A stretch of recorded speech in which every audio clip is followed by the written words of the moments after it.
بسم الله الرحمن الرحيم رب زدني علما.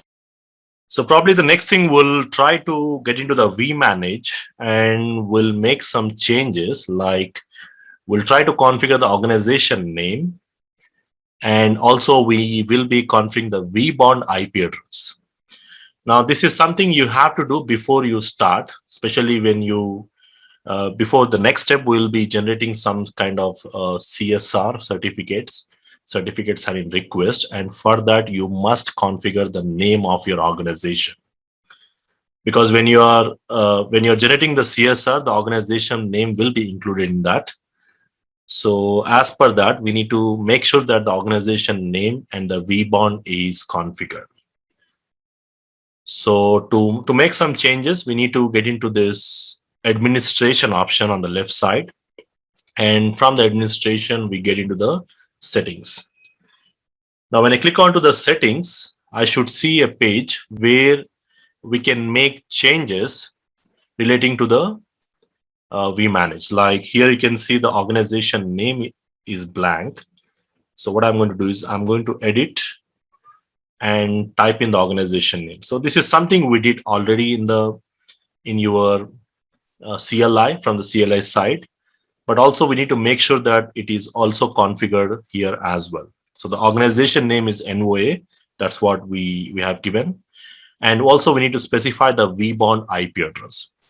So in case if this is something misconfigured, you can simply go ahead and change the vBond IP address and make sure that this configuration is present before you go. The port number, you just leave it to the default. And these are the settings we need to make sure. So once you select the organization name, the next thing, as I said, vBond IP address is something we need to specify here. And after that, you can simply go ahead and save this, save these settings. Okay, so these are the kind of prerequisite you need to do. There is one more thing we will be doing here, and that is called controller certificate authorization. Now here, this is something what we are going to discuss before we start generating the certificates. So there will be a couple of options we need to select here. Like the certificates, whatever the certificates which we use for authentication between the controllers. So those can be any of these types. Like either I can use Cisco public infrastructure, where the Cisco will be responsible for providing you the signed certificates, or you can use something called Symantec, probably that is Symantec Digital Cert, probably that is one option. Or even you can go with a manual option, or the one which we are going to use in our labs will be your enterprise CA.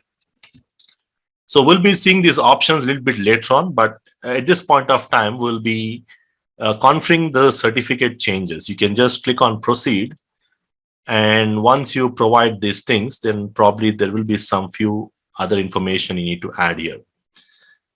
So we'll be selecting this option. So again, we'll be coming back to this because we need to install the root certificate, and there will be a specific process.